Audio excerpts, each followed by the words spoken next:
53 मौतें, सैकड़ों घायल और करोड़ों की संपत्ति राख। बात है फरवरी 2020 की, जब नॉर्थ ईस्ट दिल्ली की गलियां दंगों की आग में झुलस रही। लेकिन क्या ये हिंसा महज एक अचानक हुआ गुस्सा था, या फिर इसके पीछे कोई बड़ी साजिश रची गई थी? दिल्ली पुलिस इसको एक कॉन्स्पिरेसी यानी साजिश मानती है, जिसको नाम दिया गया है द लार्जर कॉन्स्पिरेसी। आज की वीडियो में हम बात करेंगे उन दो चेहरों की जिन्हें दिल्ली पुलिस इस पूरी साजिश का मास्टरमाइंड मानती है, उमर खालिद और सरजील इमाम। हाल ही में सुप्रीम कोर्ट ने इनकी जमानत याचिका पर क्या कहा, और क्या है वो FIR 59 जिसने इस केस को देश का सबसे चर्चित कानूनी मामला बना दिया। चलिए विस्तार से समझते हैं।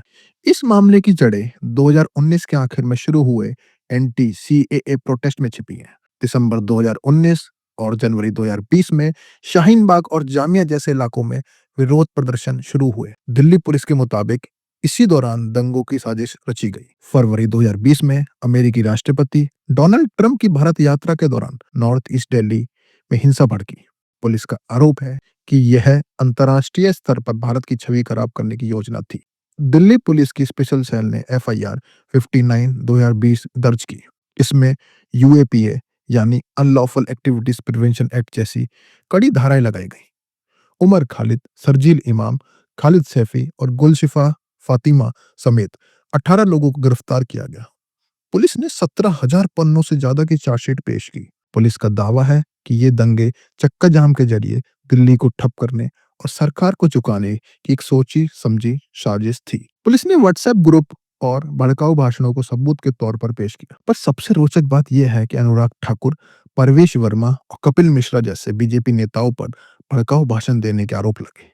हैरानी की बात यह है कि दिल्ली पुलिस ने उन पर कोई FIR दर्ज नहीं की। जब यह मामला कोर्ट पहुंचा तो जस्टिस S मुरलीधर ने पुलिस की कड़ी निंदा की, लेकिन जैसे ही उन्होंने FIR दर्ज कराने का दबाव बनाया, उनका ट्रांसफर कर दिया गया, जिसने कई नए सवाल खड़े कर दिए। अब बात करते हैं इस केस में सबसे महत्वपूर्ण मोड़ की, जब 5 जनवरी 2026 को सुप्रीम कोर्ट ने इस मामले में एक बड़ा फैसला सुनाया, जिसमें जस्टिस अरविंद कुमार और NV अंजारिया की बेंच ने गुलशिफा फातिमा, मिरान हैदर, शिफाउल रहमान, मोहम्मद सलीम खान और शादाब अहमद को जमानत दे दी। कोर्ट ने माना कि इनकी भूमिका पेरिफेरल थी, मतलब इन्होंने साजिश नहीं रची थी, पर साजिश रचने वालों का साथ दिया था। इनका काम फैसिलिटेटर का था, मतलब कि ये दंगों में लॉजिस्टिक अरेंजमेंट्स प्रोवाइड कर रहे थे।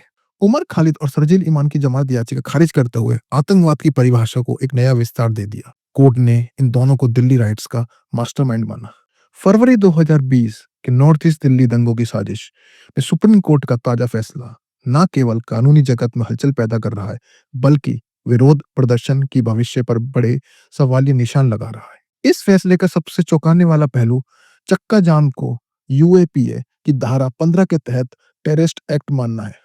कोर्ट ने स्पष्ट किया कि यदि किसी प्रदर्शन के दौरान किया गया चक्का जाम नागरिकों की असेंशियल सर्विसेज बाधित करता है, तो यह केवल एक सामान्य प्रदर्शन नहीं, बल्कि देश की सुरक्षा को खतरे में डालने वाली साजिश माना जाएगा। 6 साल बाद भी यह कानूनी लड़ाई खत्म नहीं हुई।